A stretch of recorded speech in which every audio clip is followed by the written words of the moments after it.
And others who control what? Who control them? You mean M23 who control, or M23 and others? And those who control. Ah, okay.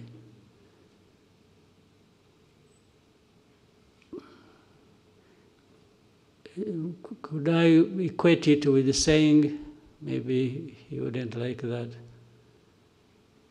the government of DRC, the FARDC,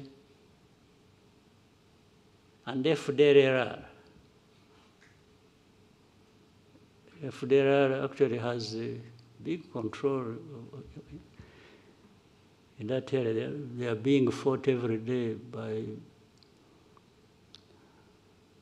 the M23, even before those who control the airport come in. So would President Macron wish to say something about FDLR? I don't think so. You know the reason? There is a whole story about FDLR and those others from Europe who talk about the airport, those others who control it other than M23.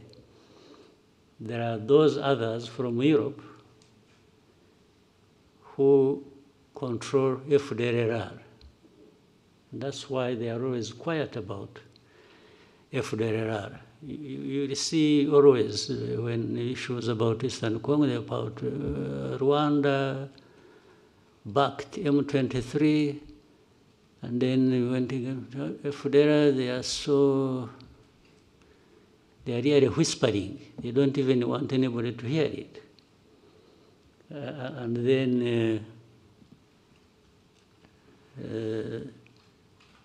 for government of DRC, it's some individuals who get involved in these wrong things. It's not the government. I mean, this is selective way of presenting issues and even wanting to address matters sensitive like that based on how you have selected to handle it. I think it becomes part of the problem, by the way. That's why I was saying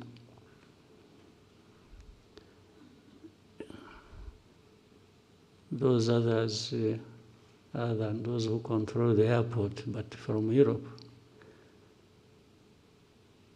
have been part of this problem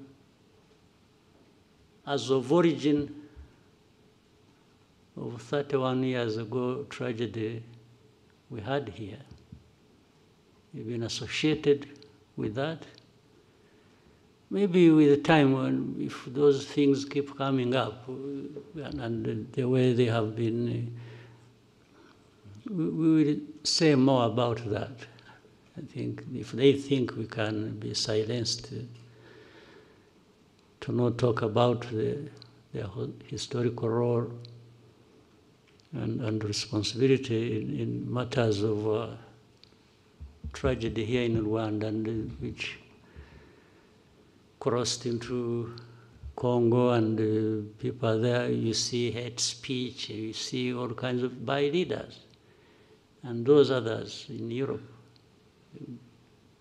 tend to minimize it and don't even want to talk about it. But then they talk about Goma, M23, and the others who control it. Who control both? I mean, I guess they mean who control M23 and who control Goma. Yeah, but there are those others also who control from the same place where the voice came, who control government of DRC and control FDLR. And that's why FDLR, people keep quiet about it. But, well, if they want us to roll back the whole efforts of the understanding of how we should relate based on their involvement in the tragic history of this country and the region, they are welcome.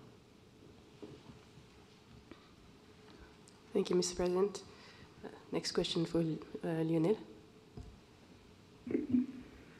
Thank you, Mr. President. My name is Lionel Ditalier from Pan-African Radio. My question will be about Africa's security in more broader terms. At the recent Land Forces Commander held in Kigali, you noted that Africa still faces the world's the most active conflicts, and that the response is constrained by external bureaucracy and decisions made afar, even when speed and autonomy are needed. At the same time, Rwanda's interventions in Mozambique and Central Africa show us what African-led solution can achieve when partners trust each other and act decisively. So in light of these contrasting realities, what do you think are the reforms required for Africa to be able to strengthen its capacity to respond on its own terms? And how do you see Rwanda's interventions or partnership shape that future? Yeah, it's an important question, but very difficult. Again,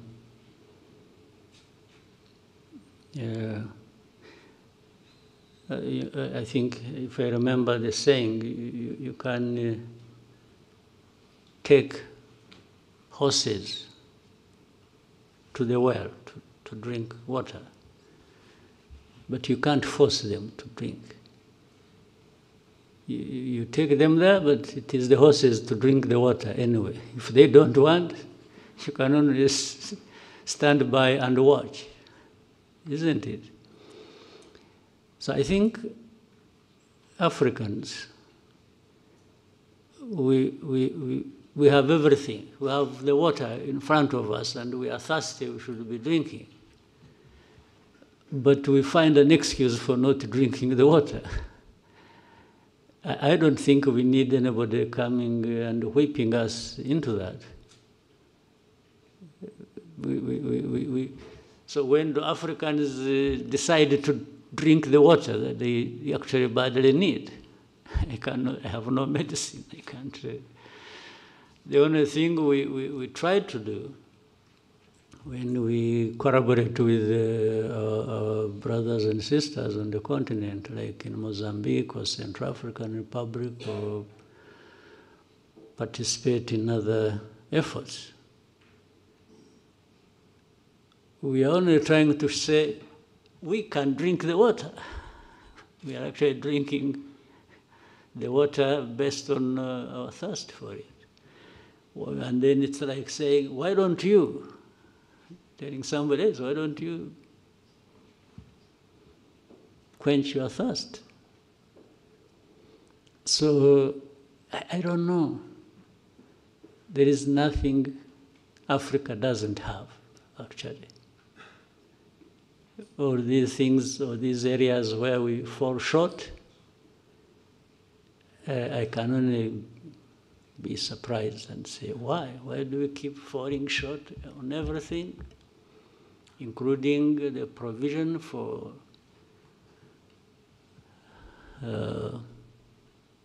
security for our people? When we have the people, we have the resources, we have the knowledge, we have... what is it that Africa doesn't have? Tell me. We have good weather, maybe that's what spoils you. We have... what don't we have? Numbers, we have 1.4 billion people on our continent. So what do we want? What else do we want? Or what do we lack? So that is this is it's a pathetic situation. Yeah. I don't think I have helped you to understand what you can do, but not for lack of trying. Yeah. Thank you, Mr. President. We take one question and then go to break from Anangwe. Thank you, Mr. President. Eugene. Maybe why don't we continue a little bit, then maybe another 15 minutes and then take a break. Eugene Anangwe, we're CEO, founder, East Africa Media Group, and the African Leadership and Dialogue Institute. Mr. President, my question is on leadership. And I listened to you keenly at the recent Unity Club forum, where you challenged Rwandan leaders to reflect on what's holding Africa back. And I remember you talking about feeling that this is linked to leaders who pursue individual gains. For the close to 20 years I've been in Rwanda, I reflected on this, especially listening to people who have been serving in different quarters. And when someone tells them, "Nukomeza bucho, urisanga kuri yellow paper," and they say, "Reka, reka, reka, reka, reka." And the reka, reka, reka is not because they don't want to serve, but because of the pressure to deliver that leaders in this amazing country go through. The pressure to deliver without apology. Exactly, Yeah. yes. And this brings me to the question of your style of achieving this culture. I know of countries where people will kill each other to get those positions of leadership.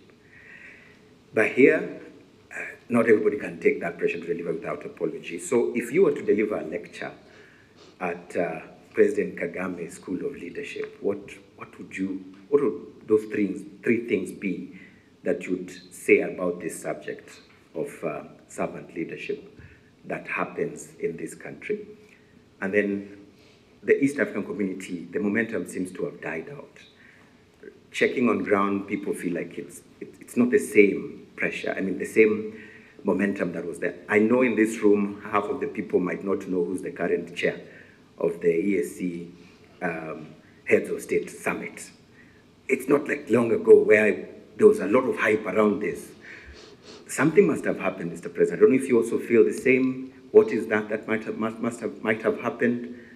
And what do we need to do to be able to bring back that momentum that we had about this fastest growing regional economic bloc? Thank you. Well, to start with the last, I think you hire different people. You hire different leaders and see if they can. But leadership is a broad subject and always discussed in every corner and part of the world. It doesn't mean one thing. Many people have different definitions or interpretations of what should happen.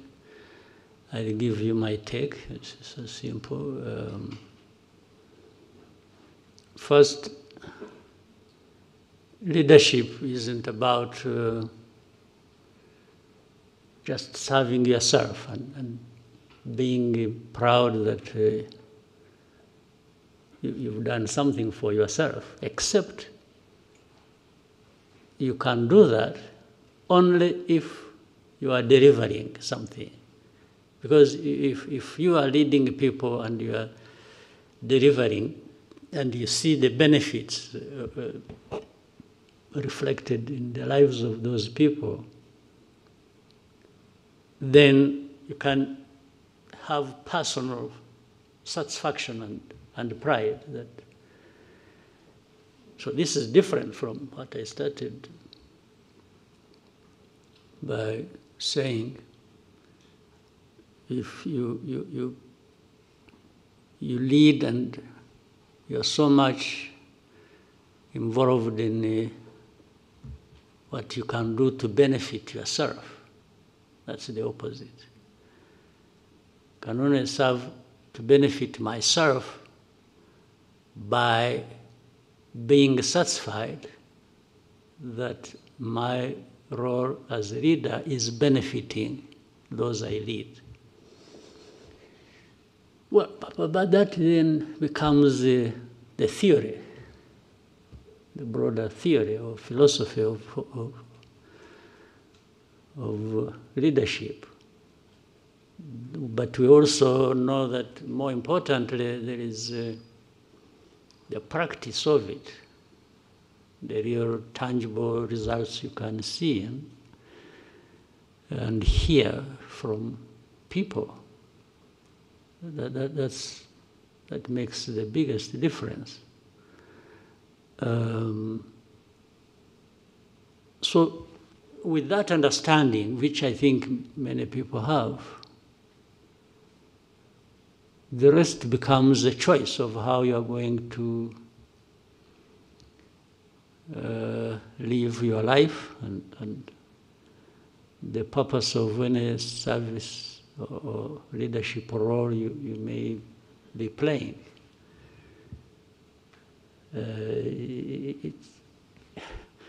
We can learn the theory, but in the end, the practice is ours. Yes, you can study and have degrees bestowed upon you about leadership, and you can be an expert and be there actually teaching leadership, and everybody moves out of the room energized and feeling on top of the world. But the moment you step out of the door, the choice is yours. How you use that energy to fulfill the obligations that the theory was talking about. So it's not an easy thing. So you can therefore have this and match it on to what you asked about East Africa or whichever entity or institution. We have to keep trying, we have to keep challenging one another on the basis at least of this theory, and then tying it with the practice and say, but we are saying these right things in this institution, but the practice seems to be coming out differently. So you have to agree that's how issues of accountability come in, because people they understand the theory but have failed on the practice, and they are causing damage to those they did. And therefore, that's when you say, if you are found to be doing this and you run into this and you are causing suffering, then measures should be taken. By doing it intensively, I think you reduce on the damage that is caused by bad leadership. So, as you said, at a personal level, I also confess, I tell you, I have no apologies to make for. And then I tell my people, you know it very well. I have said, by the way, when you get tired of me, get rid of me. I'll walk away without any, I will not fight back. If people say, no, you are becoming too much, insisting, both, too much is not just in time. Too much can also be how much you do in time.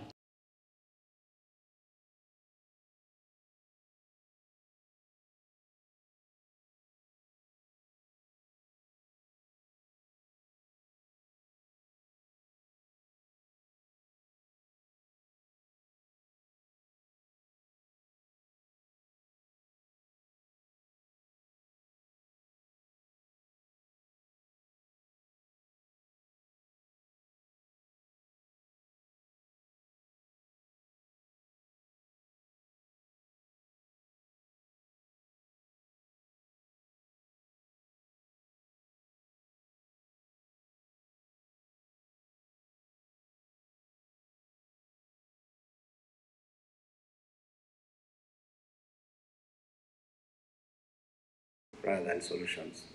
Mr. President, with the recent developments in Guinea-Bissau and in other places before that, like Madagascar and other areas across Africa, what do these developments reveal about the state of governance? What is that?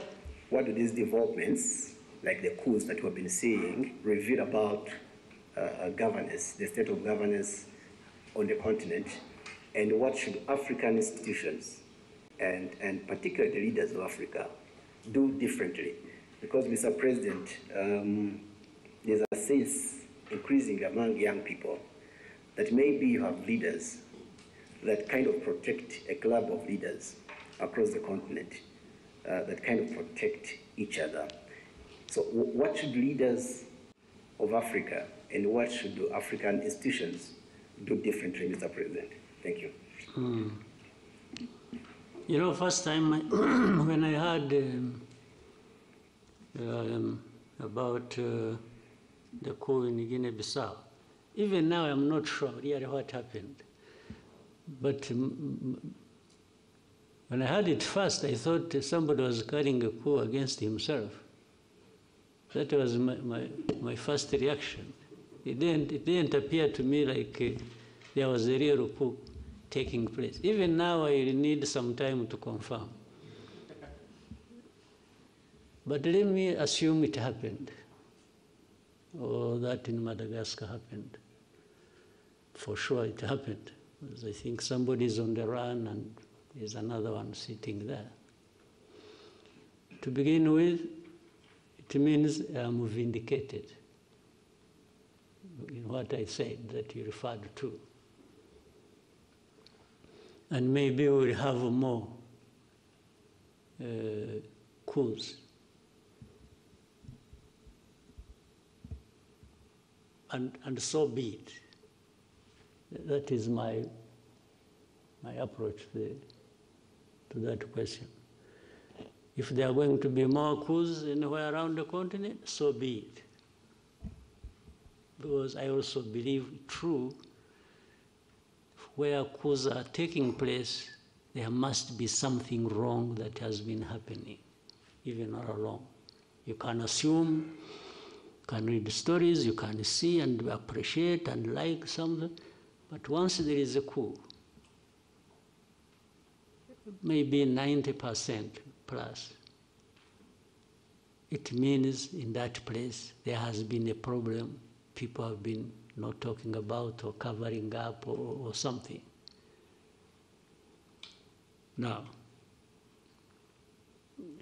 I don't know whether you want again my opinion, which I have.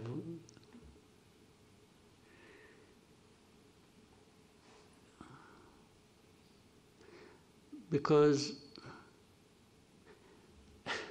what is interesting, some of these coups are happening in a place where these, they are happening in places where these people who make judgment about us, the West, have been praising leaders. Okay? These coups only happen to tell these people you've been telling lies. Tell me, and maybe you can think about it and investigate and find out later, you'll tell me later.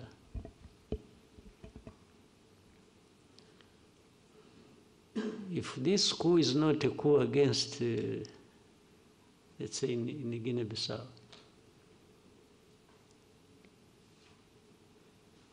what do you know about Guinea-Bissau that tells you, you know what? Such a coup should not have happened. What is it?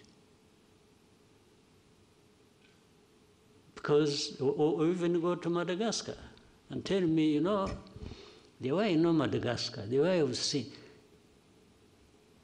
why should the coup have happened? When we ask ourselves the questions in that form, we might then get to understand whether there are underlying problems, or there haven't been, somebody just out of madness acted and overthrew a government. So the young people you talked about, you call them Gen Z? Yes. Well, why did you go to Z before you went to Gen Zero? I mean, the last resort, maybe. Is that what it means? I'm just guessing. Still, there are an expression that something is amiss. It may not even mean that they are always right. You see? But I would rather than, for those of us who are still around and don't want to be overthrown, we may need to find a way of making these young people responsible also, so that they feel they are part of, and therefore no need to overthrow. You see what I mean? Because there are so many, they can't all also be operating recklessly, collectively. Maybe some young, some hot heads among them can mobilize others, but still to move the whole mass to do something. So before they do that, it's our responsibility maybe to do something so that they have no need to do that. Because where does it end up anyway? I haven't heard, except in a very distant place, but also differently. I haven't had any of these ones go through that process and becomes the leader. So they always end somehow, maybe for another year, for another term, okay? There is a way to do things and to have a conversation in a manner that they become part of. And they become part of, if a country, because countries have problems, mine has problems. And people necessarily do not get everything they want, because there are real problems that people say, this country, if I use my example, wouldn't have everything as they wish to have it. But it is my duty, and for those other leaders of this country, to be out there transparently explaining to people why there are these problems, and show the effort you are making, and also that it involves them to try and deal with this problem. If somebody has a problem they understand, they won't be violent. They'll even be more sympathetic. They'll be a bit sympathetic because they know somebody, let's say you may say you want a road there. People may say, I want to see a road 100 kilometers from here to there, tarmac road. But if I go to them, I say, you know what? I'm really trying to put this road because I also think it should be there. But the resources we have, the envelope, so small that we have to split it in so many things, hospitals, schools, this and that. So I'm still falling short of the budget to take care of these roads. So please bear with me. And then I will also tell them, you see, in our tax revenues,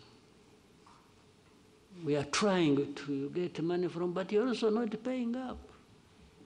You are dodging taxes, you are doing this. So please, if you have, I will make sure that your money, yeah, we'll find a way to making this road. Or, you see, they were used to having these powerful people, the donors, giving money, and I'll tell them, you know what, they no longer give the money. You were used, you were spoiled that these people would provide money, but they are no longer showing up. Maybe they all have their own roads to build too, and the money is falling short.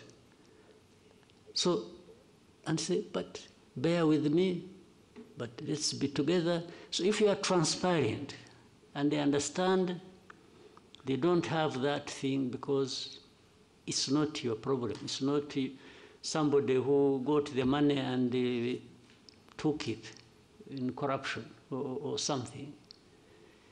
Why would anybody get angry with me if I have explained like that? But if they suspect, no, but you're not sure, you're not taking your this money for yourself, they will not be sympathetic. They may even tell me lies and laugh and clap and like they have listened to me, but in their hearts, they are keeping a grudge with me. Yes. So one day they will show up on the street. If it's the road, it's a hospital, it's this, it's that, and then later on they get news about this man who is not, he's building a castle in Paris or in Brussels or in New York. They will come for your throat. Yes, they will. It becomes only a matter of time. They'll come for, they'll come at you and you'll face it. So, but for the coups, for me, I summarize what I've said before. In a way, maybe, there are good coups and bad coups. There might be a coup by somebody who got high-handed and high anyway, just not handed, but high, and became reckless and thought because he has a gun he will go and take power. That's a bad coup. But if somebody, a group of people say, no, enough is enough. These guys have been telling us lies. They've been doing this. They're enriching themselves. They are cheating us. We can't have it anymore. It's stinking. And they go for whatever form they do it.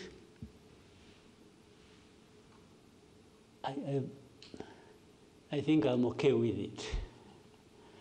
I know it'll be misunderstood, but I'm happy to taking the risk. I'm okay with that. But not entirely okay until I see that somebody who did that, or people who did that, and they were sick and tired, and that was justification, until they are seen to be making a difference, then I'll be, I feel settled in my mind. But if you come and do the very things you overthrew people for, then why did you carry out the coup? I will just say, no, this one deserves another coup or should go to jail. Yes. Now, here is another tricky part there. You see, there are these coups, people really have a knee-jerk reaction about coups. It's a coup, everybody, that one should face the barrel of the gun. Let's now, before the coups, talk about that situation. If you have a constitutional government led by civilians, and they are killing their own people, they are mismanaging everything, they are taking all the resources of the country for themselves and taking it outside, and literally destroying the countries they lead. And then there comes an election after 4 or 5 years or whatever. You know what happens? People should also get tired of this. If you have that record, if you have that history,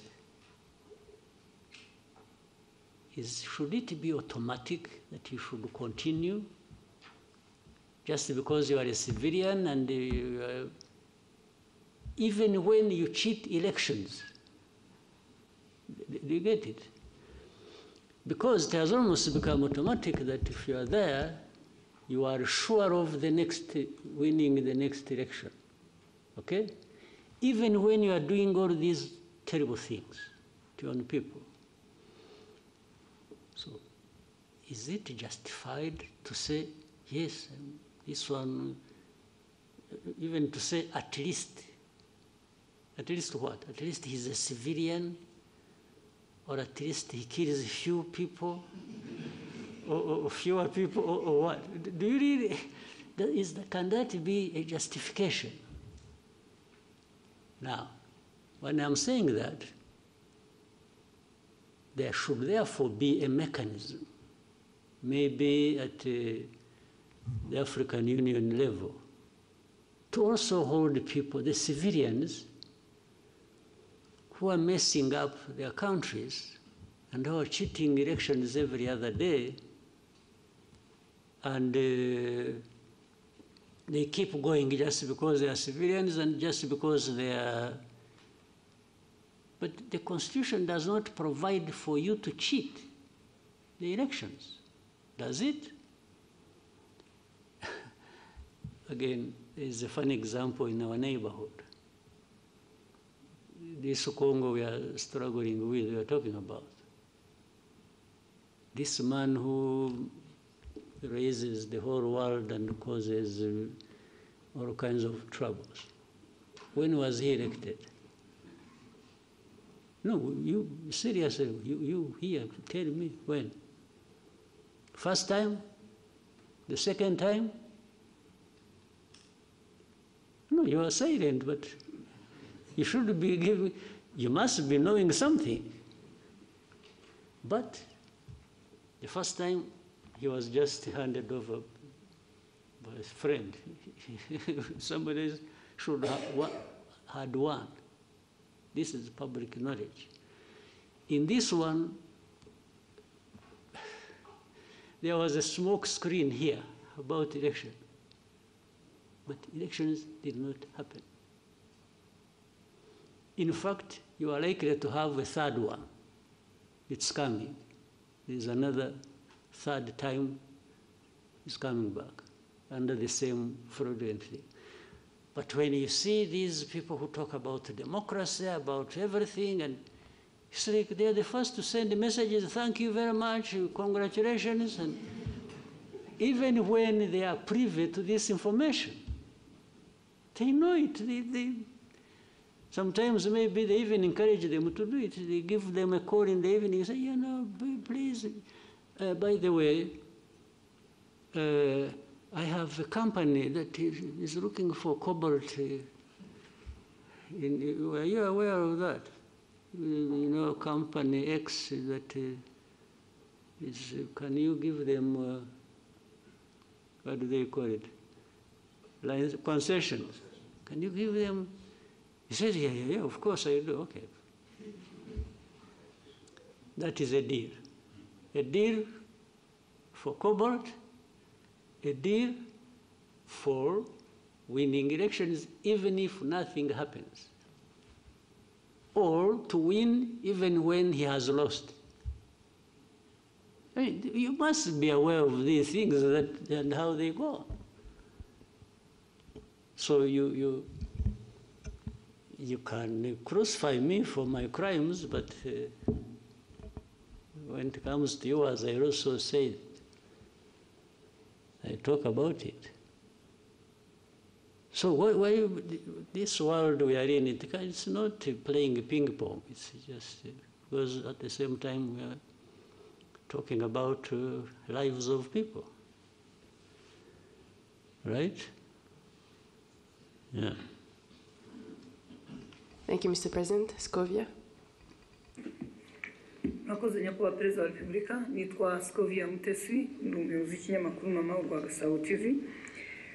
Nashaka kubaza ku kibazo abacuruzi bafite inganda mu Rwanda uyu munsi bavuga ko babangamiwe no guhangana n'ibicuruzwa bituruka mu mahanga kuko basabwa ko bapfunyika cyangwa package mu bikoresho bitangiza ibidukikije mu gihe bituruka mu mahanga biza muri plastique byaba bifunze mu macupa cyangwa amashashi abifunze. Basanga rero badashobora guhangana nabo ku isoko, bikaba bifite ingaruka ku nganda zabo, aho bamwe bavuga ko ahari bashobora kujya hanze kugira ngo nabo binjize ibisa n'ibyo. Basanga niba ntacyo bitwaye nabo bashobora kubikoresha. Ikindi kibazo nari mfite ni ikijyanye n'abaturage uyu munsi bishimira imihanda itandukanye hirya no hino mu gihugu ihuza uturere, ariko abakora iyi mihanda minini ya kaburimbo ntabwo bashyiraho rigori cyangwa inzira z'amazi zigera mu gishanga, amazi akajya mu ngo z'abantu cyangwa mu mirima, aho usanga rimwe na rimwe bisanga batuye mu manegeka kubera igikorwa remezo cyaje. Ndabashimiye kwa Perezida wa Repubulika. Well, icyambere kitari n'iki kibazo uvuze inganda n'abacuruzi n'iki. Ikibazo cya mbere dufite ahubwo nta nganda dufite. Niba twubakaga inganda nyazo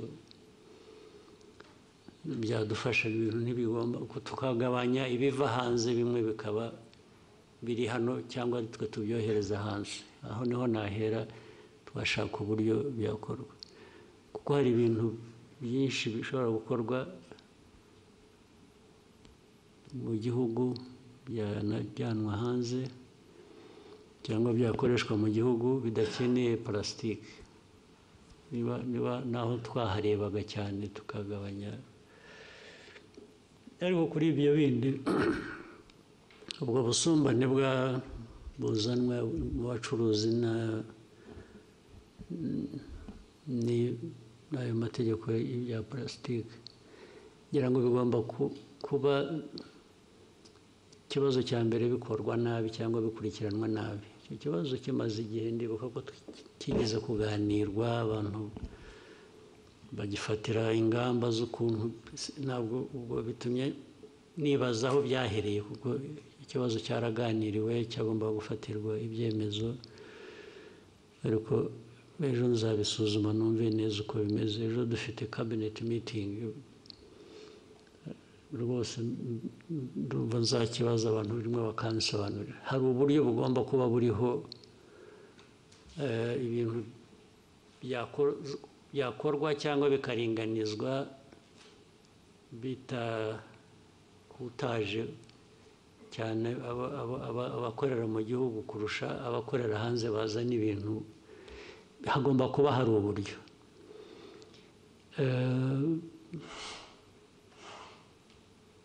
Ntibivuze ngo dukwiriye kurekura noneho, kuko nabyo uko byari bimeze twasanzemo harimo akamaro kanini, harimo inyungu nini. Ibyo kuvanaho za packaging ibintu bya plastique, ariko abantu babisuzumye neza bashobora no gushyiraho ingero zitandukanye, ibintu bimwe byakorerwaho cyangwa uburyo byakorwa bikagabanya ubwo bukana bw'abantu batakaza imari kubera ko ibiva hanze nabyo bikwiriye kuba bifite uko bihera nabyongeraho amafaranga kubera iyo mpamvu kugira ngo nkuringanize n'uwo mu gihugu wishyura ibirenze kubera ko we yabikoreye mu gihugu byose ushobora kubishyiraho rwose tax ari ukoresha hano nta bundi buryo agomba gukoresha plastique nashyiraho tax ariko byagera kubivana uzana plastique ayivana hanze nko kuba kabiri ibyo byose birashoboka hari uburyo bwinshi umuntu yagenda bisuzuma akabiringaniza kandi udatakaje icyangombwa cyo kuvuga ngo tugomba kugabanya plastique kuko bimaze imyaka 20 ngira ngo bya plastique bikora ntaho mbona byahungabanije igihugu mu mikorere cyangwa nubwo bigomba kuba bifite abo byagiye bibangamira ibyo rero byakosorwa hanyuma ikindi cyari iki iby'imihanda urumva ni nk'ibyo nabyo ni nk'ibya plastique wari uvuze imihanda ubwo impamvu abantu bakora batyo nabi bituzuye bikangiza ni ukutabikurikirana kandi nitwe bigomba kuba biturukaho kuko ari ugiye gukora umuhanda umuntu wa mbere utanga ibigomba kuzuzwa n'indese ni twebwe dushaka imihanda niba twarabitanze hariho cyangwa hatariho uburyo bwo gutwara amazi ikibazo ni icyacu niba twarabitanze nabyo uko bakora imihanda tubifite umuntu akazaza akavuga ati umuhanda mwanshinze narawukoze nararangije nimunyishyure bakamwishyura akagenda batabikoze ni twebwe ntabwo ari abakora umuhanda ngo ni ikibazo cyacu kigomba gukemuka nacyo byanze bikunze uzampa ingero gusa zimwe nakuzimpe kuko ibyo byombi nashaka hari inama y'abakuru ba minisitiri ejo hari urugero nyakubahwa perezida wa repubulika umuhanda Kigali Bugesera abaturage batuye munsi kandi ubona ko hari amazu afatika abantu bubatse neza ariko hari za ruhurura ziza zitangira ari umugende w'amazi bikarangira bibaye ruhurura abaturage basabwa kuhimurwa leta batangira gutanga ingurane aho kugira ngo ibe yarayoboye amazi agera mu gishanga icyo kigomba gukosorwa byo nabyo byanze bikunze Thank you, Mr. President. Divan, RBA. Maybe I'll try to shorten my answers so that we don't spend the whole day here. Murakoze nyakubahwa perezida wa repubulika nitwa Divin Uwayo nkorera RBA nifuzaga kubabaza ubushakashatsi bwa 14 bw'urwego rw'igihugu rw'imiyoborere So while I want to shorten my answers, shorten your question.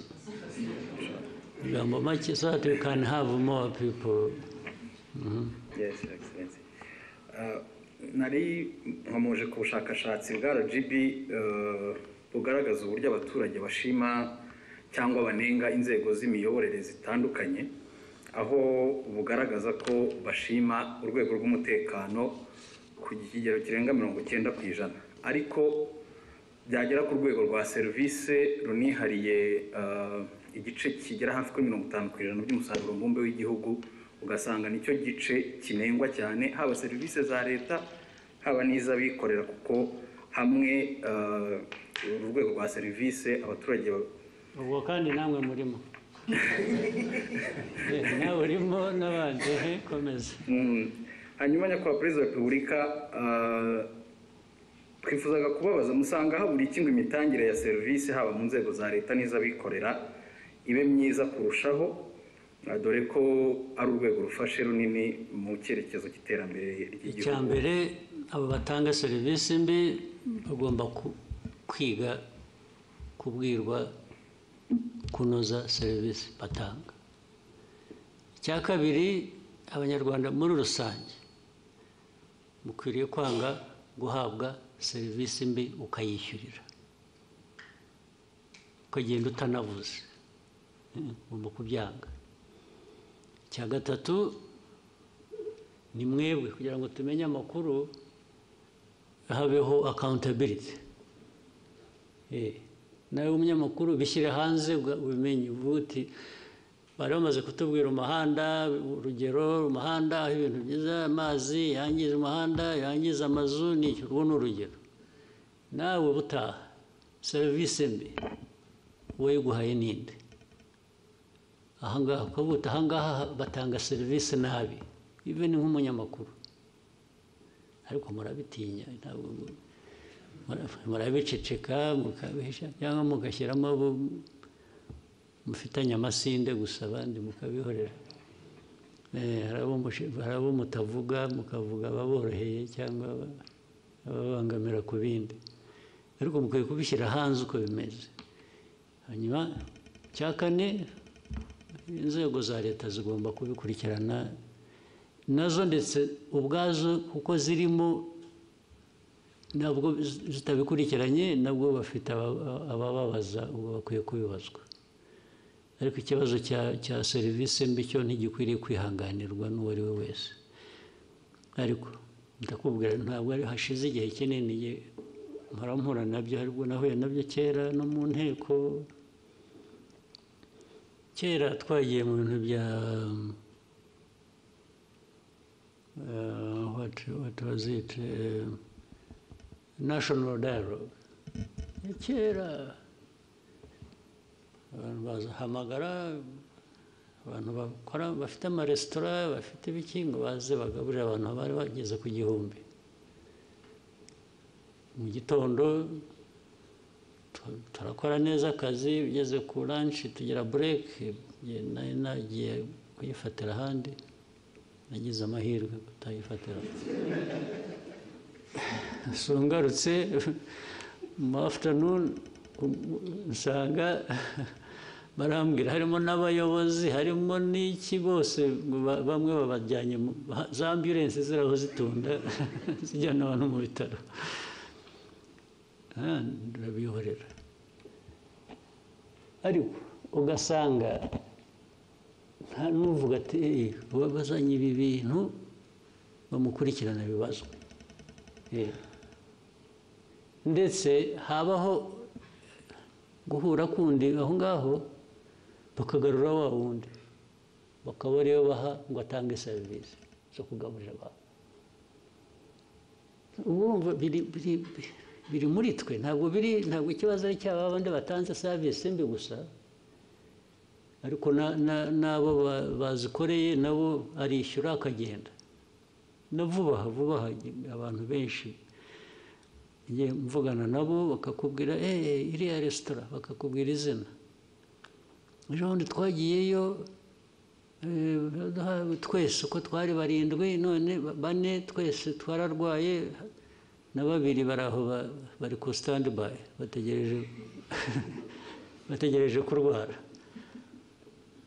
Ugasanga ni ikiganiro gusa byahereyeho. Hashira icyumweru, kubera ko aho hantu hari ukuntu wenda hagezweho cyangwa bahavuga neza, ukumva ngo basubiyeyo. Ntabwo serivisi mbi yacika kandi muyishimiye. Bize wowe wahora usubira ahantu baguha serivisi mbi ukishyura, ubwo butishimye se. Ni ikibazo kinini, mujye mukishyira hanze, mukiganire, mukivuge uko kimeze, mureke ku serivisi mbi kwiye kwangwa, period. Ikavugwa, ikanengwa, abayitanga bagakurikirana kurusha gusubirayo baguhaye serivisi mbi. Next question for Sam. Thank you, Your Excellency. Short. Thank you. My name is Sam Karenze. I work for SKFM. My question is about Rwanda and the Arsenal deal through Visit Rwanda initiative. Arsenal. Oh, we won last night. Did you see it? I'm also an Arsenal diehard fan. Good. So, what is the problem? After 8 years working with Arsenal through Visit Rwanda, they recently announced that they won't be renewing the contract. Your Excellency, what's the reason behind the decision of not renewing? And if you can tell us about some news around that. 8 years is not a short period, I think you understand. Sure. I mean the news around that the decision is this one, I got your point. A result of pressure from European countries but we still have. We have Atletico Madrid, we have PSG. These are European countries. They are based in European countries. So that can't be the issue. But the issue is when maybe sometimes, while for me, and I will continue, it has nothing to do with the contract. I will continue being Arsenal fan, of course. I even go and watch in their stadium football when I have time and so on. But a partnership like that one we had been having for 8 years is a commercial partnership. A commercial partnership can be reviewed on different grounds.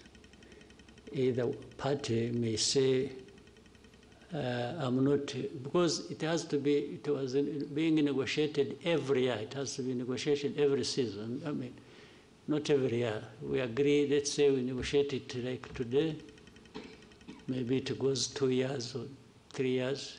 And then you have another one, whatever period people have agreed. It could be a renewal every year. It could be renewal every 2 years or 3. So the reason for renewal is to look at whether new conditions demand different things from either party. I say, no, from my experience for the last contract, we didn't get so much in this area, and we can't be paying for it so much. And the other side could say the same. Can we adjust it like that? So in fact, particularly this one, there was a negotiation that went on. There are adjustments to be made in the contract. And our people and theirs disagreed on a particular thing and said, no, we can't have this instead of this, or which you have been having, or which you were demanding to have. And reached a point where they said, okay, instead of disagreeing too much, you may find another partner who will satisfy you if you don't want to listen to our demands. This is really what happened. I know why maybe the politics you are referring to. So you remember again. I think you should learn many things from what we go through. You remember, even now I don't think they have stopped. You remember DRC went to UK and was repeatedly there complaining about our partnership with Arsenal, and saying, no, you can't do that with a country that is, kinds of things, telling them stories that they went there from the beginning of this conflict. They repeatedly made it an issue. Actually, they also went to PSG. It's not just... so it didn't work. People explained and we continued the partnership. And it was during that time that we even had more partners. You remember Atletico Madrid came later.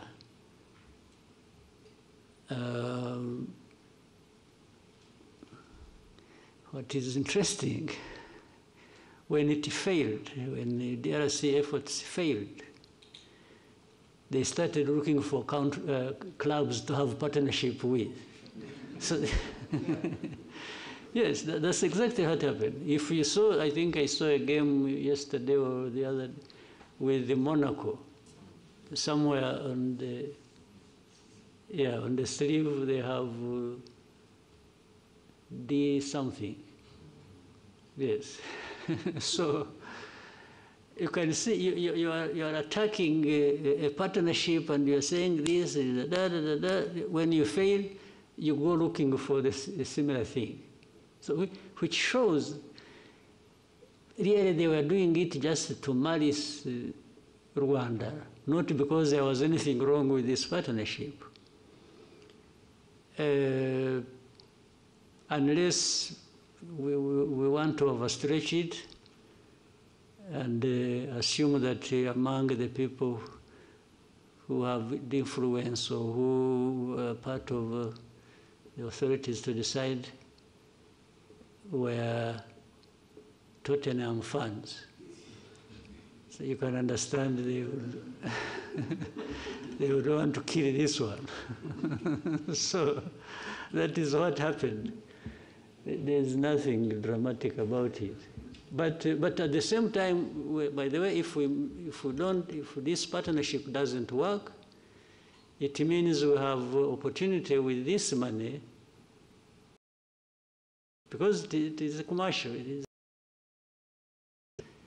You've seen how we've been even going to, as far as the United States, we are having beautiful partnerships with NFL, with NBA, and more will come. Yes. By the time we realize, we are into many other partnerships. Thank you, Mr. President. You've given us more than 2 hours. With your permission, we can take 3 more questions. Let's see here, take some bonus. Oswald. Mm-hmm. Thank you so much, Your Excellency. Murakoze cyane. Ndagira ngo mbashimire kuri uyu mwanya mumpaye. Sinzi niba mwarabonye raporo yasohotse ivuga ko mu mwaka umwe 2024-2025 abantu basabye akazi bari 1,100,000 birenga. Akazi gahabwa abantu 3,000 gusa. 3,000 kuri 1,100,000. Bitatu bigomba kuba ariko byaragiye mu kampani imwe cyangwa ebyiri. Ntabwo nibera ko birakireka.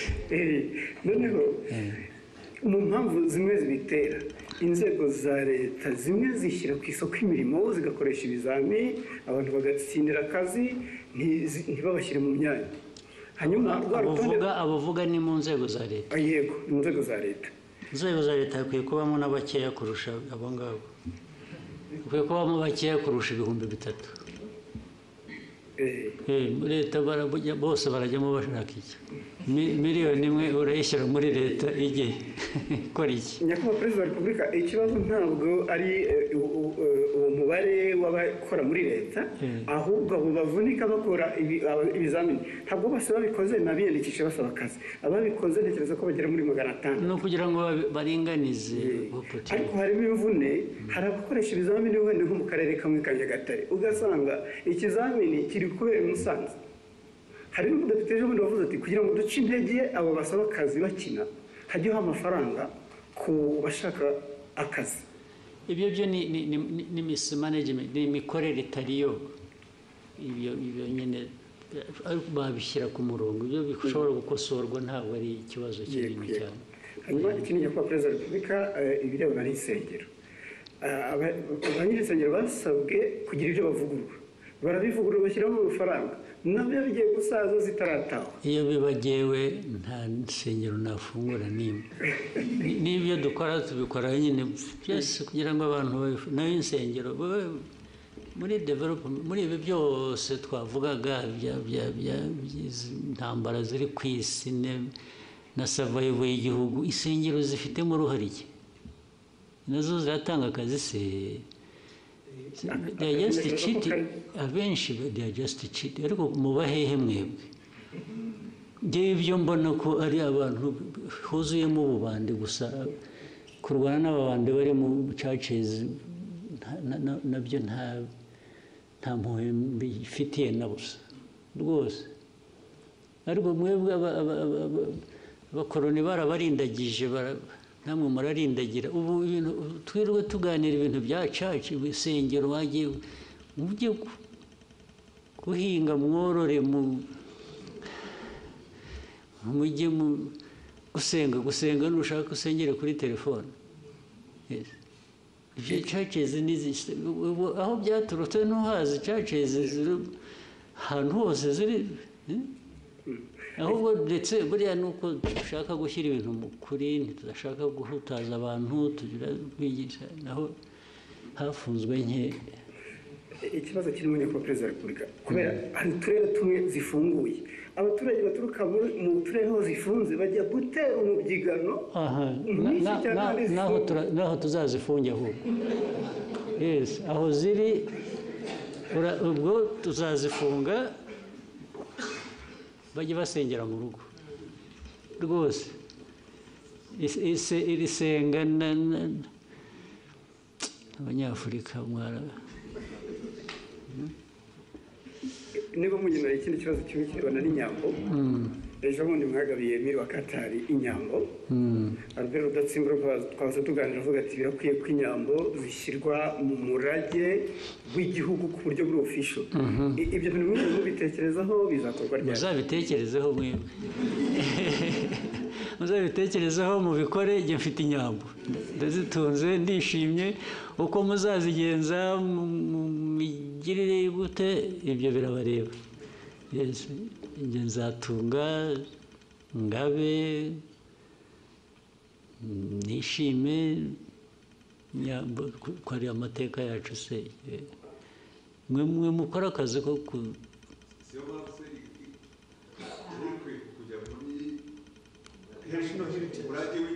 ibyo birabareba muzabishyiremo. Ngewe ntabwo ngiye kubishyiriramo kubera ko ndi umworozi. None se ntufite uko communicating na leta? Mwe muzabikurikirana ibyo birabareba. Marcosi, next, Bloomberg. Thank you, Mr. President. Ondiro Ganga with Bloomberg News. I just have a couple of things I'd like to hear from you. If we look at gold prices, they've hit an all-time high in the market. In the context of Rwanda, IMF projects that by the end of the year, gold is going to account for half of your export revenue, about $2 billion by the end of this year. But in the same breath, we have seen sanctions, particularly from the EU, on the country's main smelter, Kasabo, and some of its executives. So in lieu of the sanctions, what is Rwanda currently doing with its gold? And maybe if you can broaden out that conversation for me, what is the importance of gold in Rwanda's economy? And do you have specific plans to develop the gold industry? Thank you very much. Do you want to advise those who are applying sanctions? I'm saying, do you want people to add more sanctions to stop that, or what? No, I want to know if you're not selling it to the EU, because Rwanda also has a really big deal, about $900 million mineral deal with the EU. Yeah. So if they're off the table, if that is frozen, what is currently happening? There's nothing frozen. There's nothing frozen. You know what they sanctioned? They are individuals who led that refinery. But the refinery operates, right? So that I don't misquote you, Rwanda is still selling its gold to the EU. It's selling gold to the market. Whether EU, the Gulf region, or United States. I don't know whether I understand, I'm getting your question properly. But there is definitely gold. We have gold here, by the way. Do you know it? You know a place called Miove? You have heard? During the war of 1992-3, our soldiers were operating in that region. Miove, there is a swamp, you know it? In Chumbi. Our fighters woke up and found some stones they didn't know flowing along the river, and they picked that stuff. And in fact, we sold it, sent it through to Uganda, sold it. It bought us, we were able to buy some meals for a week. Just from the gold we picked. The mining still goes on artisanal, and now they are doing deep exploration to see if there is gold in Nyamagabe area. Yes, Near Nyungwe. A lot of gold comes from there, and so on and so forth. Then more gold comes from, and gold has been coming through here or sold here from Congo as it goes through Burundi or goes through Uganda. So there's nothing particular about gold and Rwanda that people should blah, blah, blah about. Even the refinery, but you know the sanctions, if you followed, the sanctions, they sanctions 2 individuals. What does that have to do with gold?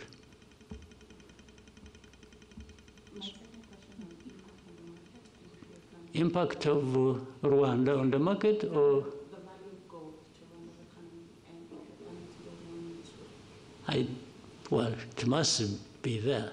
I haven't calculated it, but the impact must be positive, must be there, relative to the price of gold going up.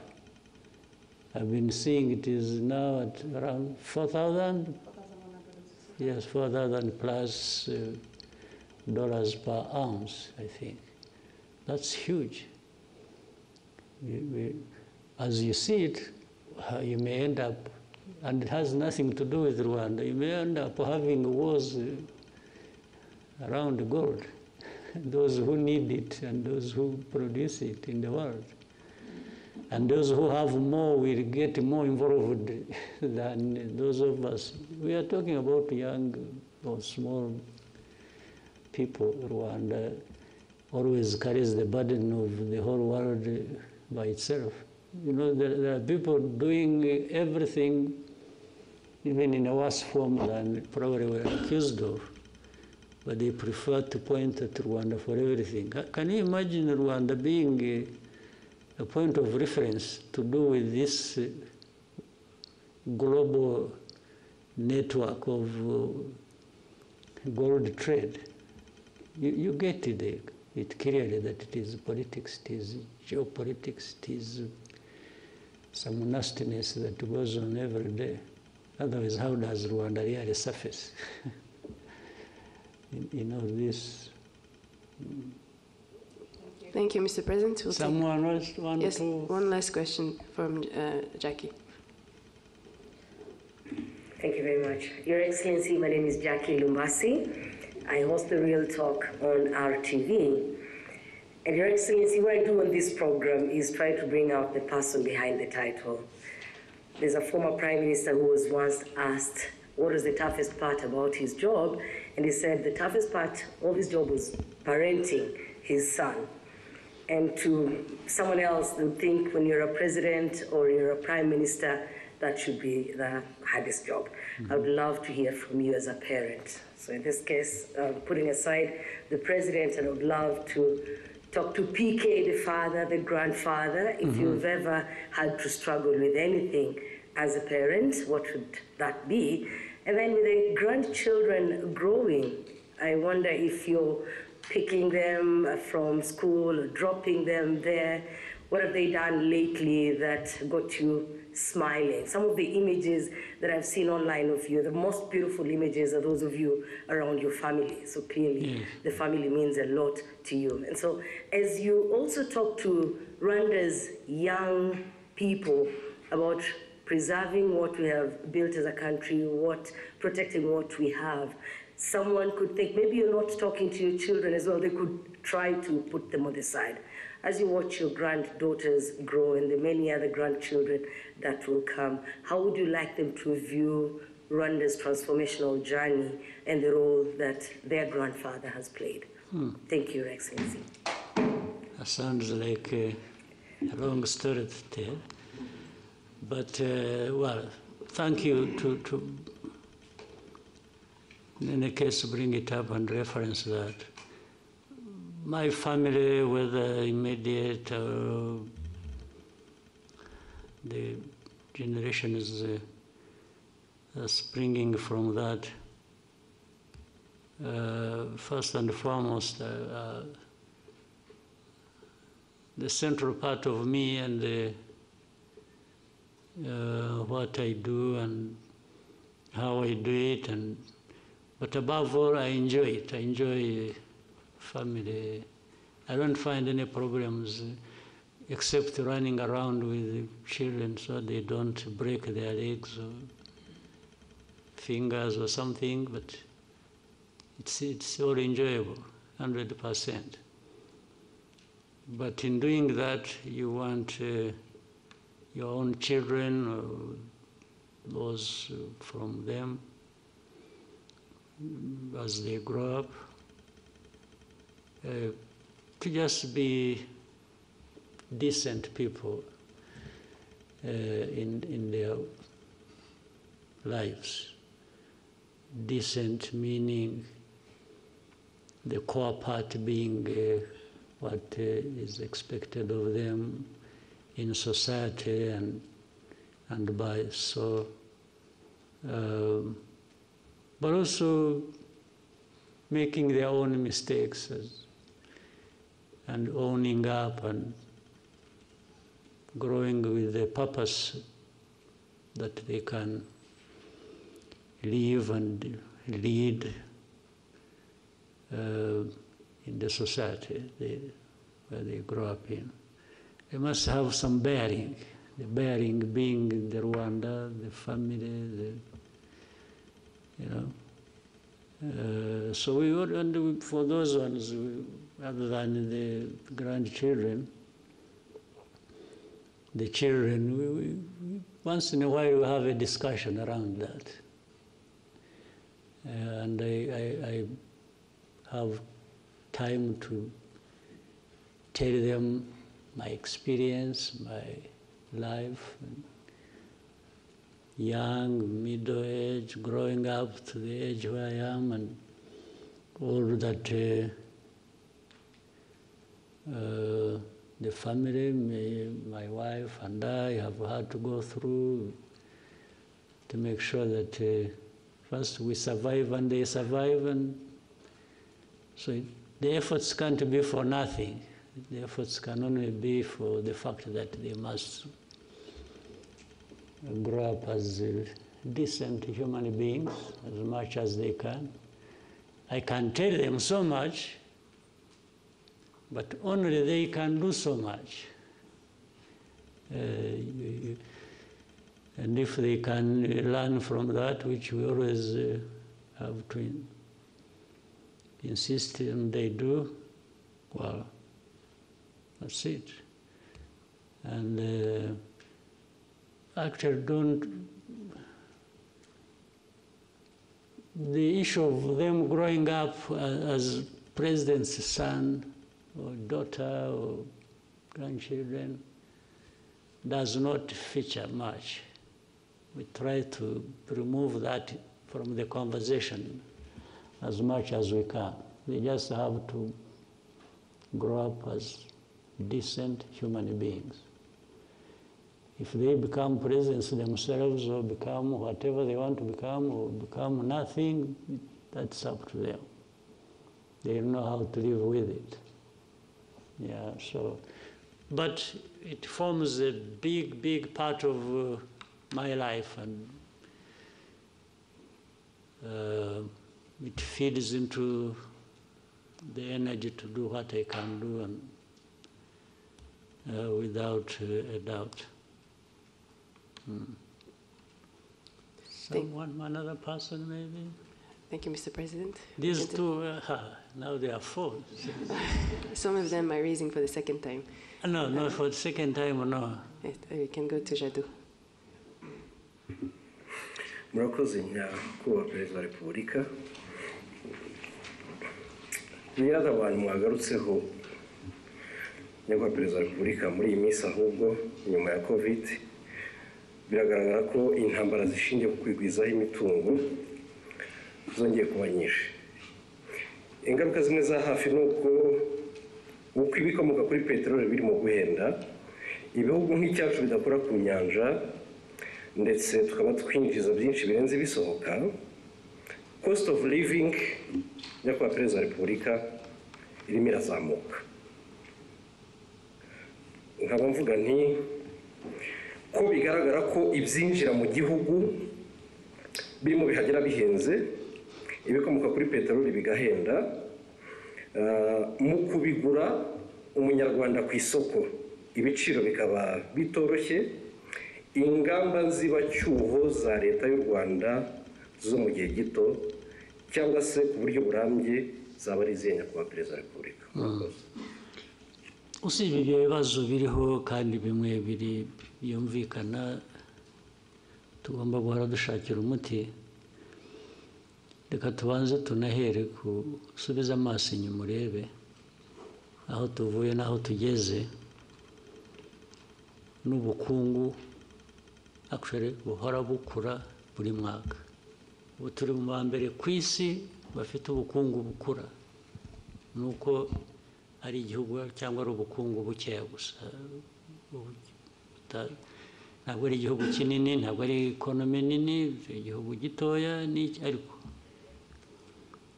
ubukungu bwacu buhora bukura buri mwaka. N'umwaka ushize n'uyu nguyu biragaragara ko turagenda tujya hejuru iteka ya karindwi n'igice ku ijana. Ntabwo ukwiye kwibwira ko biva ku busa. Niyo urebye n'imibereho y'abaturage mu myaka 20 ishize yakomeje irushaho, abaturage umubare wabo uriyongera, ariko n'imibereho yabo igenda yiyongera, byaba buhoro gato, byabaho byihuta, ariko biriyongera, ntabwo bisubira inyuma. Ibijyanye rero n'ibyo bijyanye n'ubukungu ku buryo bw'ibyinjira ibisohoka bavugaga, ingamba ya mbere ni ukugira ngo ibyo twohereza hanze birute ibyo tuvana hanze, nibyo byatuzamurira ubukungu kurusha, tugatubura agaciro, tugatubura n'ubwinshi bw'ubukungu. Izo nizo ngamba. Buri kintu cyose dukora biva mu bintu byinshi bitandukanye. Iyo ugiye kureba no mu bukerarugendo, igihugu gisurwa, abantu bava hanze mu mwaka nyirango ushize barenze miliyoni n'ibihumbi 300 cyangwa 400, amafaranga avuyemo arenga miliyoni 600. Ibi byose ni ibintu dushaka ko bikomeza gukura, ariko birakura harimo ikibazo cyo kirahari kijyanye nuko ufata ibyo ufite ubu ukabigereranya n'ibyo ukeneye ubu, usanga ikinyuranyo ari kinini nyine.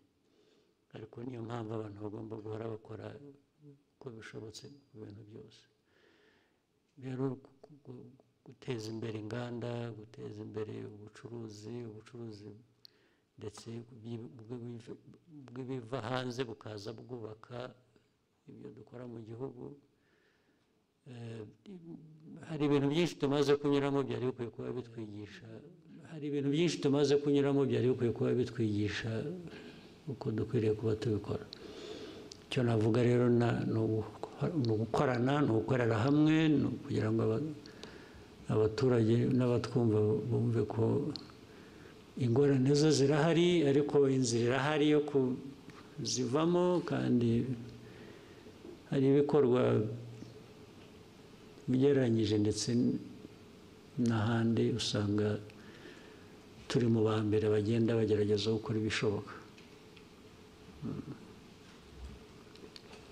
Thank you, Mr. President. We may take one last one from Fola. I think you have to do a lot of tombora. Thank you, Mr. President. My name is Fola from the Radio Masterclass, Lagos, Nigeria. I want to ask you a question, sir, about women.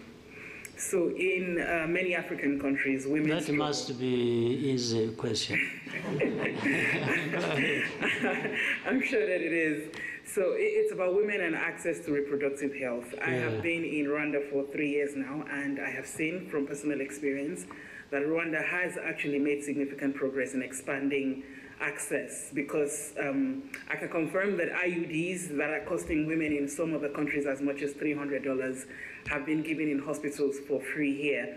So my question is, what deliberate policies and investments or institutional reforms did Rwanda do for this to be possible, and what steps would you urge other African leaders to take if they want to replicate this success in making sure that women have this affordable reproductive health services for women? Thank you, sir. Well, I don't want to advise anybody for avoidance of being misunderstood. But the first thing is for people to have in their minds, one, importance of women as a big part of their society, their population, and make sure that you look at the whole population and you look at the different categories of that population, where it is the young people, it's the women, it's men, that is the starting point. And as long as you put, in some cases you may look at the population, you say, oh, you want your population to be this, to do this, but at the same time you are just doing the ordinary thing, and in most cases you are just thinking about men, because they are the ones who are even at the top there thinking and doing things, as in some cases, due to the imbalance we have had in our politics and society. But if you think of women and their specific needs, but also build their involvement around that, you will get the rest right. Therefore, in thinking about good health for your population, you must be seeing certain things that affect different groups. As I said, children, they have different needs in society when it comes to their health. Then we can say men, you can say, but particularly women in this case, and so on and so forth, so that you go fixing. But you are here looking at them under health, but the society that you are managing and that you have to do the best for. This is where it starts from. If you don't start from here, the rest goes wrong. Yes, and so for those who would want to share anything with us. And some of the things we do, we've learned from other people as well, from different places, about different aspects. We learn very quickly from other people, and then so that is, there's nothing so much technical about it in isolation. It is just thinking about health, thinking about your people, thinking about women,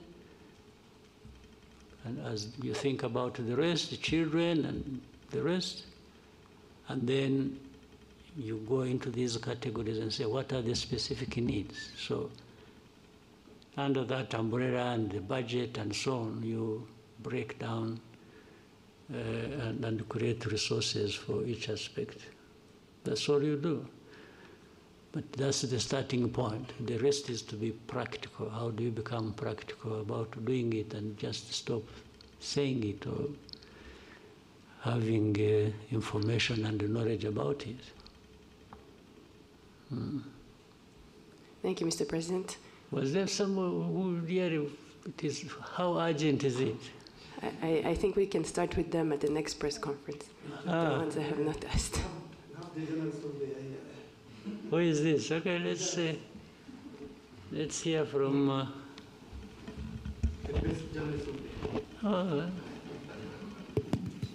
who wouldn't want to hear from that? Murakoze nyakubahwa Perezida wa Repubulika. Mfite ikibazo kimwe nshaka kubabaza mpagaze kandi mbashimire, murakoze cyane. Nyakubahwa Perezida, mu minsi ishize twabonye intumwa z'i Burundi mu gisirikare n'iza leta zitabira ibikorwa byabereye n'aha ngaha. Ejo bundi tubona impunzi z'Abarundi zitaha ku bushake zisubira i Burundi. Baravuga ati se haba hari umubano muri iyi minsi cyangwa se ibiganiro byabyihariye kugira imipaka yongere ifungurwe yo ku butaka? Murakoze. Nta gufungura imipaka iracyameze nk'uko yari imeze, nta kirafunga. Ariko twebwe na mbere hose no gufunga kw'iyo mipaka nta uruhare u Rwanda rubifitemo ato. Abarundi nibo bahisemo gufunga imipaka, ndetse turababwira ngo aho bazashakira gufungura, twebwe ntabwo twigeze dufunga. Ndetse n'ubu hari abava i Burundi bakaza hano, hari abantu bava hano bakajya i Burundi, hari abagenda na Rwanda, sinzi niba ikijyayo, bagenda so. Ariko hagati aho muri uko gushakisha twabana dute birenze ibi birushijeho kuba byaba byiza, abantu baravugana twe nta na rimwe tugize dushaka guturana kugira abaturanyi tutameranye neza, ariko bijya biba biraba, n'ubu birahari, ariko muzakurikirane neza ntabwo byigeze biduturukaho na rimwe. Niyo mpamvu ndetse kugenda no kugaruka rimwe na rimwe, twe nta abantu iyo bashakiye baraza, bashakiye baragenda. Nabo abaye impunzi niba duha za UNHCR cyangwa abandi bakorana n'impunzi bakaza bakavugana nabo, niba hari abumva bamaze kurambirwa ubuhunzi bashaka gusubira iwabo, twe tubaha UNHCR ikabatwara. Ntabwo twagumisha hano ashaka gutaha, n'ubundi yaje hano atari uko tubazanye, ahubwo ni uko bahuye n'ibibazo iwabo bagashaka kugira ngo baze babe hano. Nta kintu gishya rero kindi. All right. Thank you, Mr. President. Thank you very much.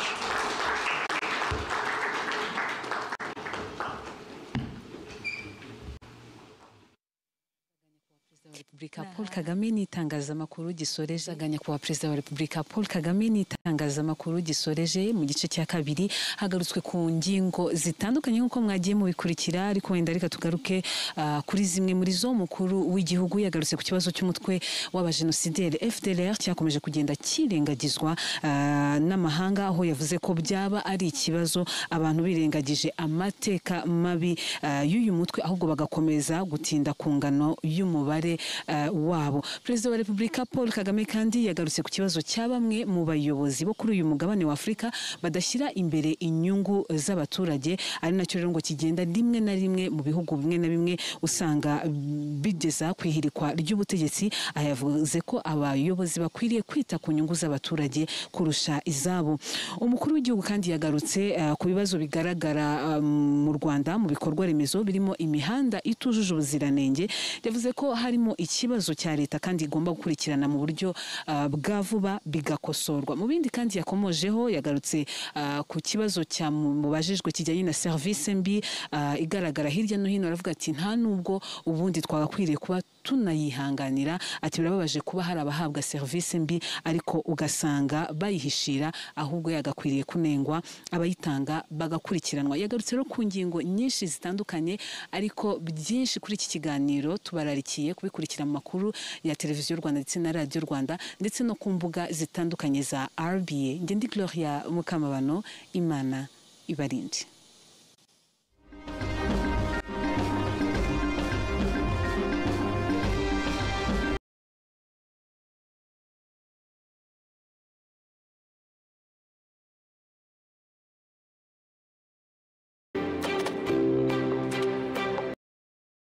Raise it, you would be asking, where is the East African SADC process? Because they were there, or the AU, or whatever. That speaks volumes. And the reality is the knot is tied in one place. These problems are happening, but it seems the leaders don't care or don't know, or they have refused to take responsibility. They just keep daydreaming and talking about all kinds of things, and whenever they've gone all places, the only thing they know how is to keep asking sanctions, sanctions for Rwanda, sanctions for Rwanda. Okay, but if you sanction Rwanda, how does it solve your problem? How does it solve your mismanagement of your country affairs? How does it give citizenship rights to the people who have been complaining for decades and have had to take arms and fight you? How does it solve the problem of you having to import mercenaries to come and ask and fight for you? How does it do that? I mean, people should really see things for what they are, and you may hear so many stories about different things, but you also have the ability to see through all that and make your own judgment. So, summary of so much I have said, I'm always optimistic, always hope there is a chance another day and the following day, but I remain prepared to take care of the business I have to take care of. Thank you, Mr. President. Albert? Good afternoon, sir. Thank you for this press conference.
I have to take care of. Thank you, Mr. President. Albert? Good afternoon, sir. Thank you for this press conference.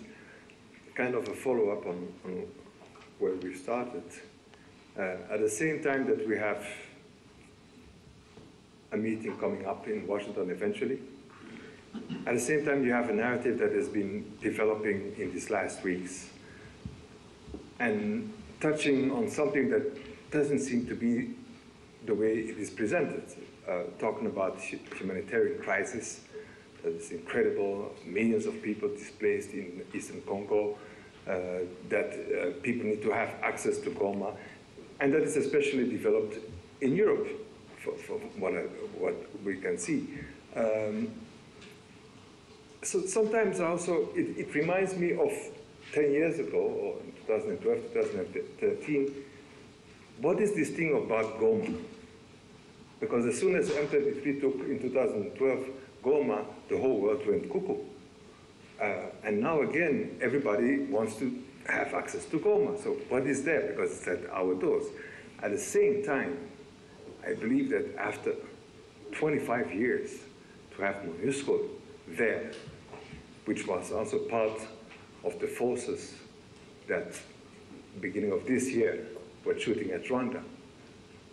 I mean, for Rwanda, this becomes something that maybe needs to be taken up. Like, how long can a force like that still stay there? And especially that they've been part of the belligerent attacking Rwanda. Mm-hmm. So what is this thing about Goma that nobody knows? Well, Goma is near a volcano, which sometimes erupts, and so maybe that seems to be the factual thing about Goma. The rest are just stories. But from what you started saying, what is it that didn't actually originate from Europe? You asked something about Europe, but, and you are saying the stories about Goma and so on are originating from Europe. But what is it that didn't originate from Europe about this story or about this problem? If you look at the whole history and the old history, but even the recent history, you have had Europe always in the mix of things in and between our countries, and even to do with the crisis we have in Eastern Congo or the region.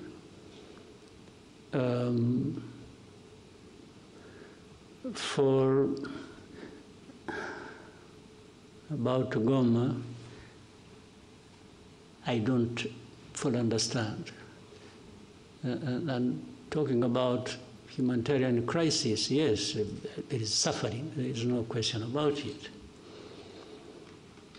But actually, it seems there was more suffering before the crisis,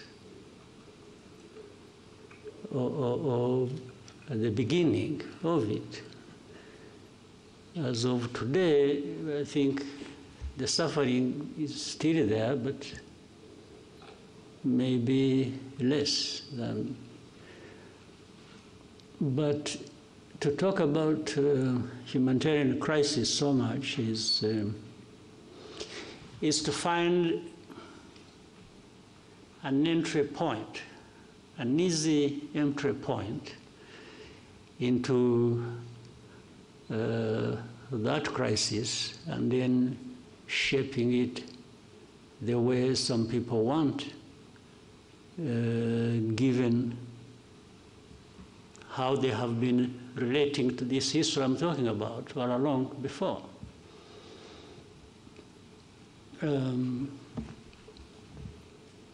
You cannot talk about just crisis or humanitarian crisis without highlighting the root cause of that.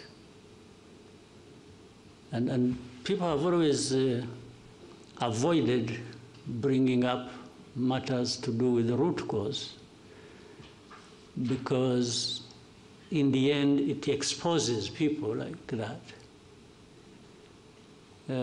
So there is always a way to shape things in a manner that there is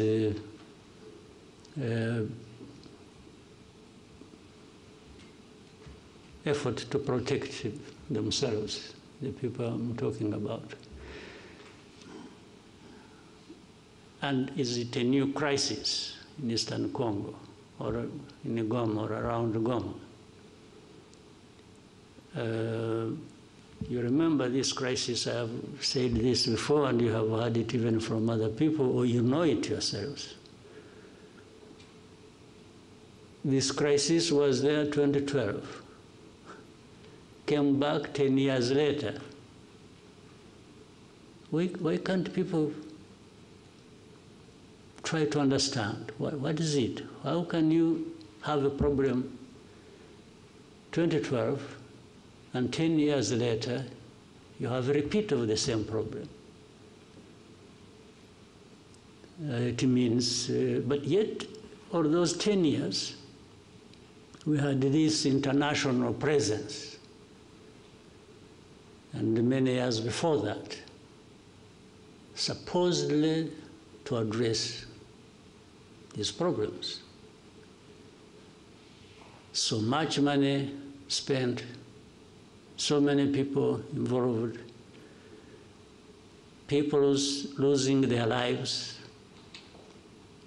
in big numbers, refugees, people displaced, and but life goes on like that until we are visited by the same problem, and then we start running around like this is a new thing.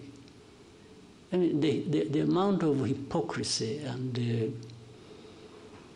even double standards and real insensitivity of some of these powers that we know, who are associated with the cause of these problems, or who accompany the crisis in a way they have chosen, and in the end they are the ones making so much noise about, they look like they are really hurt by the suffering of people. These are people touched and offended by people suffering. But this is just trash of pretense. If you are like that, you have heard people talk about values, you see our values, blah, blah, blah, blah. It's a lot of nonsense. If you have the power of everything, whether political, money, or whatever, and then every day you're talking about values and so on and so forth, and even want to teach others how to respect values, yet you are the cause of the suffering, and you are the cause of the perpetuation of that. What kind of pretense is this? And you can't just, so when you see these people, coming out with a lot of anger on this and talking about, you see us, you've made a mistake, we are going to do this.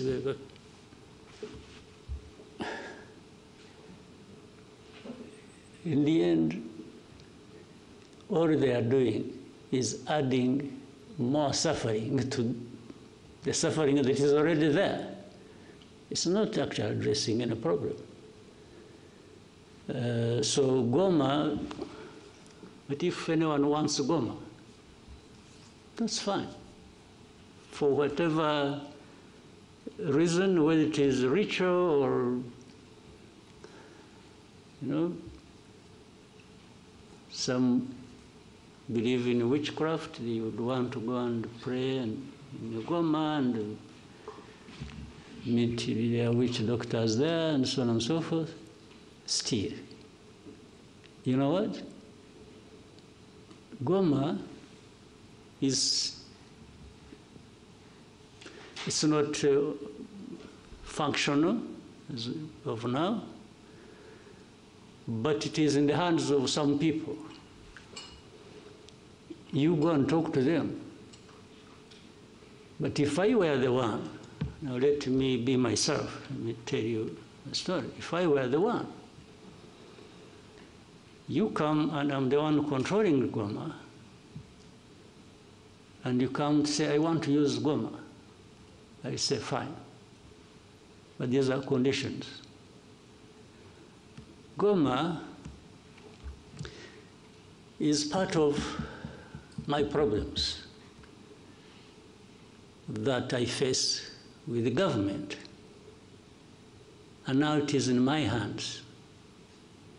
I will not give it to you until you show me, alongside that, how you address my problems. Well, I may sound speaking for these guys, but I'm just reasoning. If I were the one, you want Goma, you want Kavumu, or Bukavu, or you want the whole of Eastern Congo back, fine. I have no problem with that. It will only come with you addressing my problems. Yeah, you understand? In my long history, in my judgment, that is what I learned over so many years of fighting for my rights and for, you know, people have, they sacrifice, they do what, but unless they have no reason they are sacrificing, that's a different issue. But if they are, everything should be put together. You want this, I'll give it to you. I have no problem. But we came to this point because of this reason.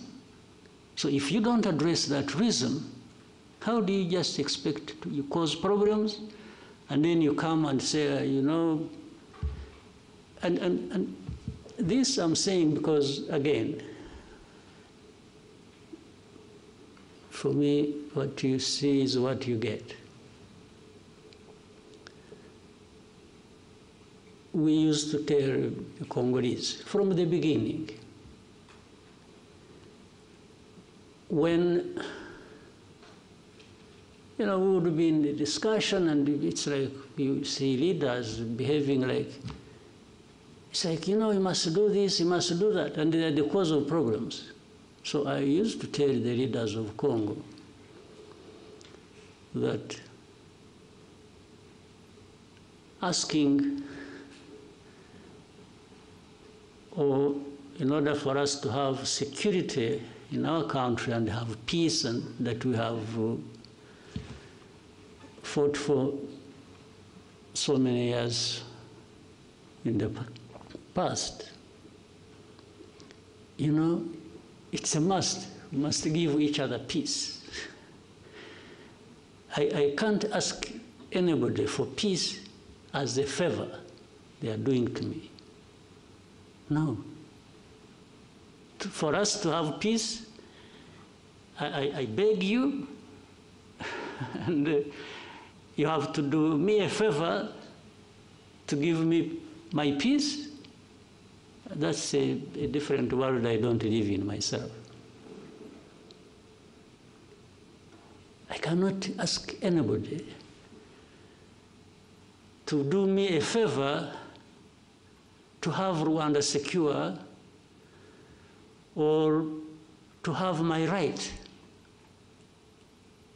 Well, initially maybe I can ask you to do a favor, tactically. I can say, please, I beg you, I can even kneel down if you want. But if you don't give me my right, then it means a fight. we will fight, no question about it.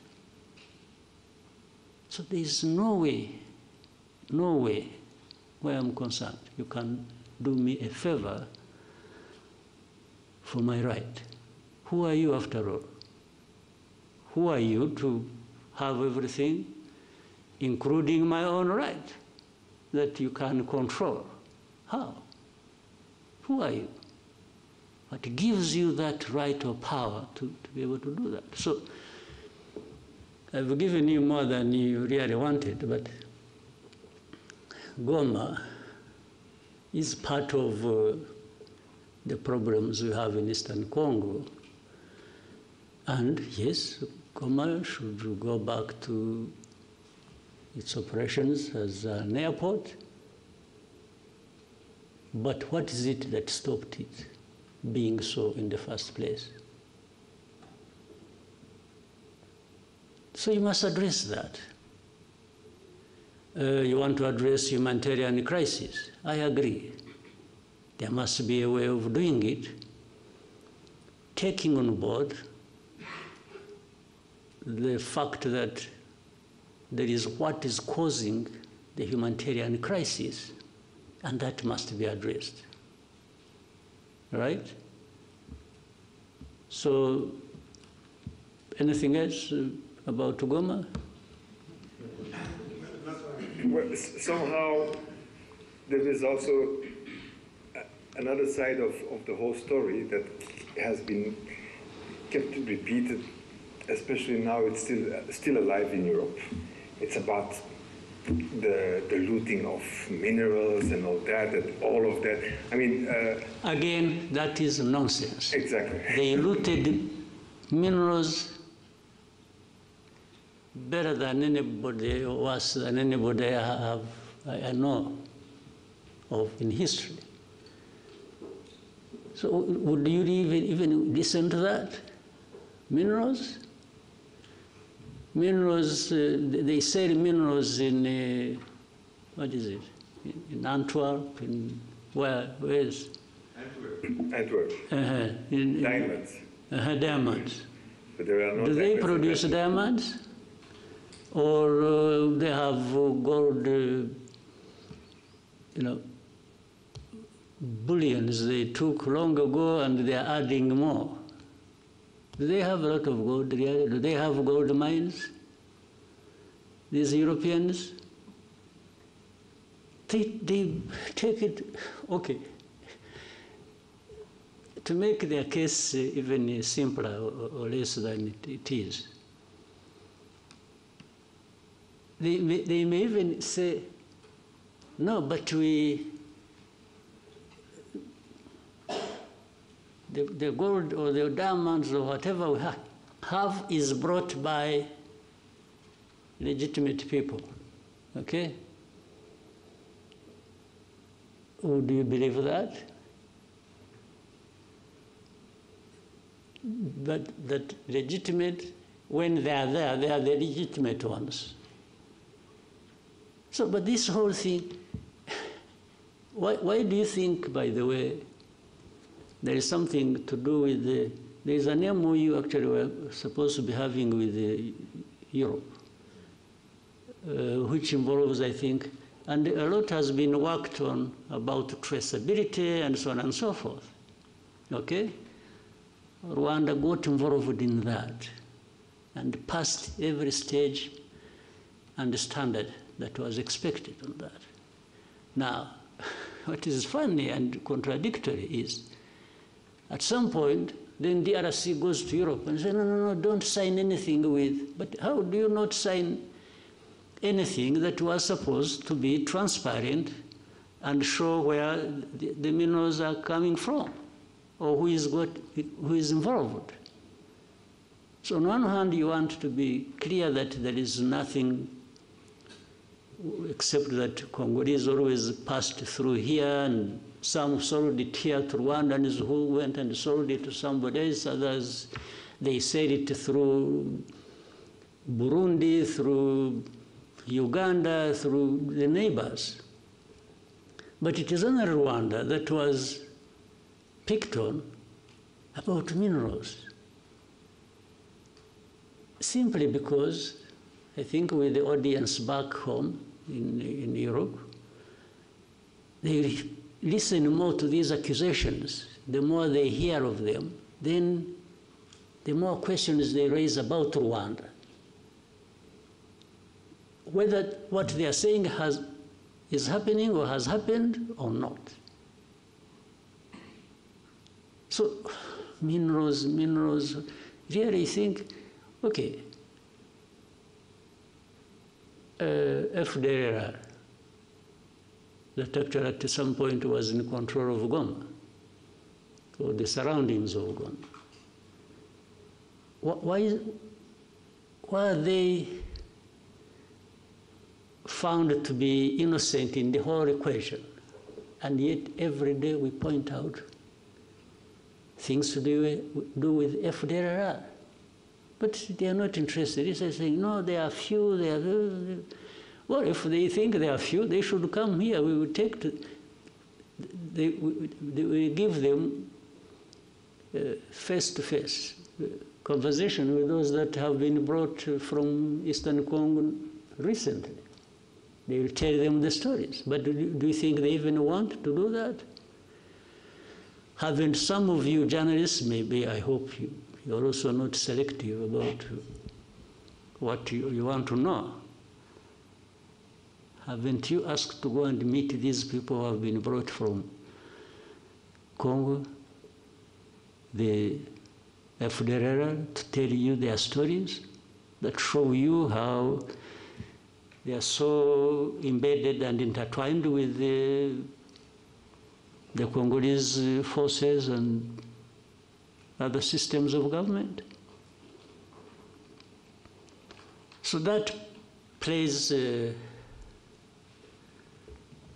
behind the scenes role, and you don't see it at the forefront being talked about.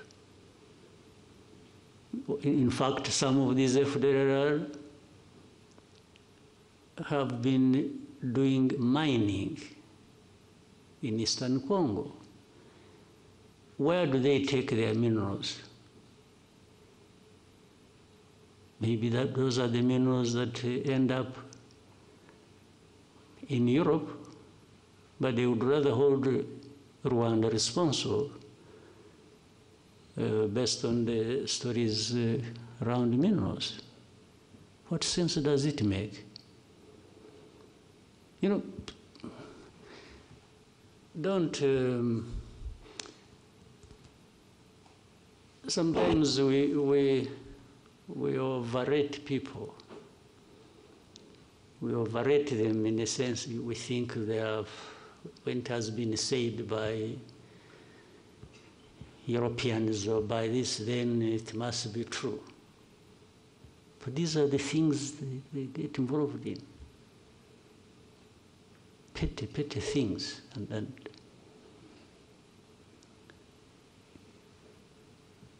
without borders. Okay? Thank you, Mr. President. We have one more question about Goma from Romain Gras of Jeune Afrique. The question says, President Macron said on the sidelines of the G20 that the M23 and those who control Goma airport have not made the necessary effort to reopen it, stating that the administrative conditions have been met by the DRC. What steps need to be taken to achieve progress on the airport issue? Well, I don't know, what is being referred to as the government of DRC having met what? I don't understand. That they met what? The administrative needs. What administrative need? To the best of, I don't know what, first of all, the meaning of what he had said. For example, are you aware that the airspace in Eastern Congo is actually closed? You can't overfly. You have people flying from wherever, whether South Africa or going there. Planes don't overfly Eastern Congo. because DRC government closed the airspace. Now you want to open an airport in a closed airspace, and you say somebody has met the standards, administrative standards. I don't understand the meaning of it. Second, those M23 and others who control what? Who control them? You mean M23 who control, or M23 and others? And those who control. Ah, okay.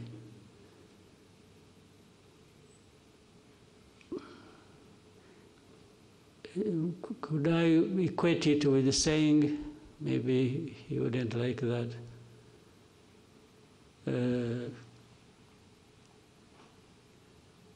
the government of DRC, the FARDC, and FDLR. FDLR actually has a big control in that area. They are being fought every day by the M23, even before those who control the airport come in. So would President Macron wish to say something about FDLR? I don't think so. You know the reason? There is a whole story about FDLR and those others from Europe who talk about the airport, those others who control it other than M23. There are those others from Europe who control FDLR. That's why they are always quiet about FDLR. You see always when issues about Eastern Congo, about Rwanda backed M23, and then when FDLR, they are really whispering. They don't even want anybody to hear it. And then for government of DRC, it's some individuals who get involved in these wrong things. It's not a government. I mean, this selective way of presenting issues and even wanting to address matters sensitive like that, based on